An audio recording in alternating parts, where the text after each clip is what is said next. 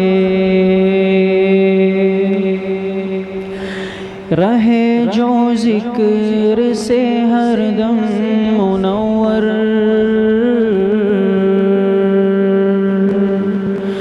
رہے جو ذکر سے ہر دم منور، خدایا ایسا میرا دل بنا دے۔ بہت بگڑا ہے میرا دل بنا دے، میرے دل کو کسی قابل بنا دے۔ عطا کر آنکھ مجھ کو رونے والی،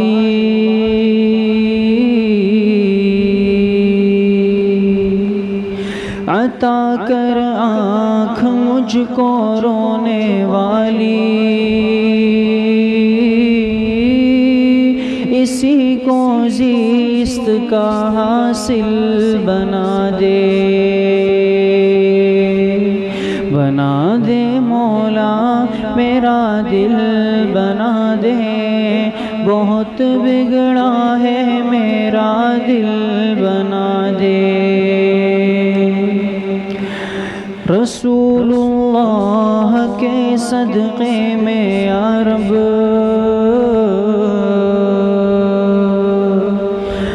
رسول اللہ کے صدقے میں یا رب، ہمیں فردوس کے قابل بنا دے۔ بنا دے مولا میرا دل بنا دے، میرے دل کو کسی قابل بنا دے۔ جو تیری ذات کا مسکن ہو مولا،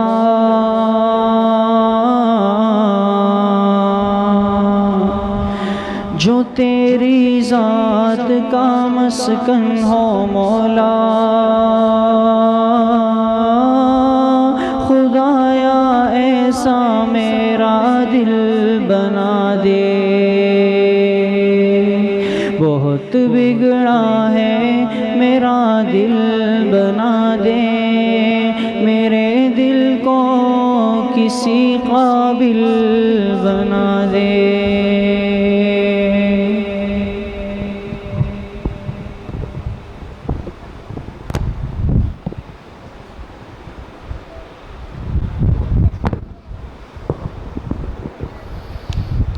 لا الہ الا اللہ محمد رسول اللہ۔ الحمد للہ رب العالمین، والصلاة والسلام علی سید الانبیاء والمرسلین، سیدنا و مولانا محمد وآلہ واصحابہ اجمعین۔ یا اللہ یا ارحم الراحمین، ہمارے صغیرہ کبیرہ ظاہراً باطناً ہر طرح کے گناہوں کو معاف فرما دے۔ یا اللہ ہماری اس مجلس کو، اس بیٹھنے کو، اس سننے اور سنانے کو اپنی بارگاہ عالیہ میں کامل درجے میں یا اللہ قبول فرما لے۔ جتنے ساتھی یا اللہ محبت کے ساتھ تشریف لائے، بات سنی، بیٹھیں، ذکر میں شرکت کی، یا اللہ سب کے ساتھ دارین میں خوشیوں کا معاملہ فرما دے، سب کو دنیا آخرت کی سعادتیں، برکتیں، خوشیاں نصیب فرما دے۔ اے اللہ آج کی رات ہم میں سے کسی کو محروم نہ فرما دے، ہمارے گھر والوں میں سے کسی کو محروم نہ فرما دے، ہمارے خاندان والوں میں سے کسی کو محروم نہ فرما دے۔ ہماری نسلوں کو یا اللہ اس ماہ مبارک کی برکت سے دین اور اعمال صالحہ کی نعمت سے مالا مال فرما دے۔ یا اللہ اپنے ذات کی قرب اور معرفت کی دولت ہم سب کو نصیب فرما دے، اپنی محبت کا احساس و ادراک ہم سب کو نصیب فرما دے۔ یا اللہ ناجائز محبتوں سے نکل کر تیرے ذات کی حقیقی محبت کا لطف اور مزہ یا اللہ نصیب فرما دے۔ یا اللہ اپنے گھر سے، مسجدوں سے تعلق و محبت نصیب فرما دے۔ ساری زندگی ایمان، اعمال صالحہ، اخلاق و آداب و صفات والی زندگی یا اللہ نصیب فرما دے۔ یا اللہ اتنی بڑی رات میں جو تیری رحمت و مغفرت کے فیصلے ہوتے ہیں، ہمیں بھی اس فہرست میں یا اللہ شامل فرما دے۔ جو چار بد نصیب یا اللہ محروم ہوتے ہیں، ہم میں سے یا اللہ ہر ساتھی کو، ہر مرد کو، ہر عورت کو ان چاروں سے محفوظ فرما دے۔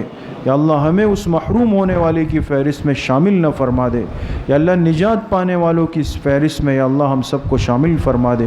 اے اللہ اگر آج کی رات لیلۃ القدر ہے، ہم سب کو یا اللہ لیلۃ القدر کی برکات نصیب فرما دے، کسی ساتھی کو یا اللہ محروم نہ فرما دے، برکتوں والی زندگی نصیب فرما دے، بے برکتی سے یا اللہ ہم سب کی حفاظت فرما دے، علم نافع کی دولت سے ہم سب کو مالا مال فرما دے، برکتوں والا رزق واسع اور وافر مقدار میں نصیب فرما دے۔